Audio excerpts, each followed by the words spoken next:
మీరు ఇక్కడ ఫోన్ మర్చిపోయారు. అవును, నా ఫోనే.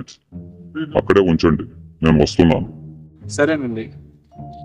మీరు చాలా కష్టాల్లో ఉన్నారనుకుంటా. అవునండి. నా ఫోన్ పేలో 4 లక్షలు ఉన్నాయి.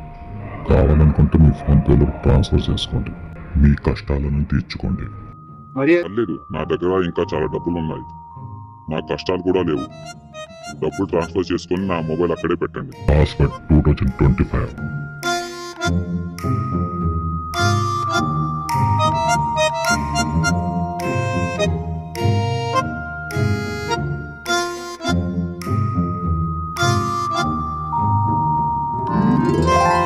ఎవడో పిచ్చోళ్ళ ఉన్నాడు, 4 లక్షలు ఇచ్చాడు.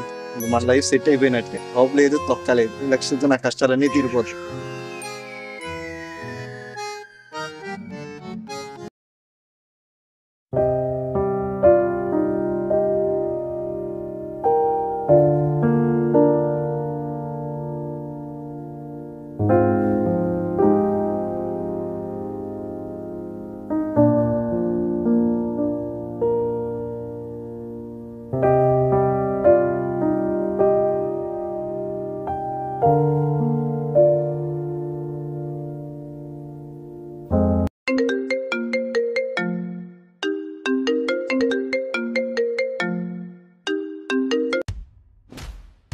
హలో, ఎవరు?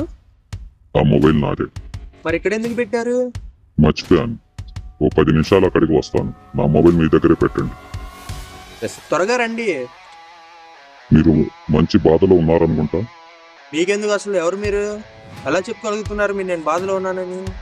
మీ మాటల్లో అనిపిస్తుంది. మనీతో మీ బాధ తీరిపోతుంది అనుకుంటే నా ఫోన్లో 4 లక్షలు ఉన్నాయి.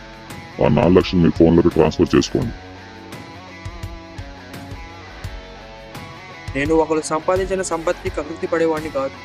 కష్టపడి సంపాదించి నా కష్టాలను తీర్చుకుంటే అర్థమవుతుందా? పర్లేదు, ఉంచుకోండి. నా దగ్గర చాలా డబ్బులు ఉన్నాయి. ఇప్పటికి 10 సార్లు ఇంటర్వ్యూకి వెళ్ళి ఫెయిల్ అయ్యాను. 10 సార్లు ట్రై చేస్తాను, కానీ ఫ్రీగా వచ్చే మనీ కోసం బానిస అవ్వను. త్వరగా వచ్చి తీసుకెళ్ళండి సార్.